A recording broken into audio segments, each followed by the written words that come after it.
Hi అండి. Welcome to my channel. ఈ మధ్య కాలంలో అందరూ పిల్లల ఫుడ్‌ని రిజెక్ట్ చేయడానికి పెద్ద కారణం ఏంటి అంటే, వాళ్ళకి ఆకలి కాకముందే మనమే ఫుడ్‌ని ఆఫర్ చేయడం. సో, ఇలా ఆఫర్ చేయడం వల్ల వాళ్ళు తినకపోవచ్చు. ఫోర్స్ ఫీడింగ్‌కి అలవాటైపోతారు. స్టార్టింగ్ నుంచి ఫోర్స్ ఫీడ్ ఉండడం వల్ల ఫర్దర్‌గా కూడా తినలేకపోవచ్చు.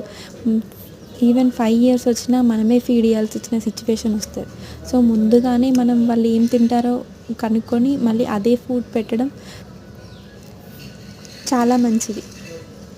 సో, ముందుగాల వాళ్ళు ఎంత క్వాంటిటీ తింటారు, వాళ్ళకి ఏది ఇష్టము, నెక్స్ట్ ఏ టైంలో పెడుతున్నాము, నెక్స్ట్ వాళ్ళు ఫ్రూట్స్ తింటున్నారా, ఎంత న్యూట్రిషన్ అందుతున్నాయి, ఎంత కార్బోహైడ్రేట్స్ అందుతున్నాయి, అది చాలా ఇంపార్టెంట్.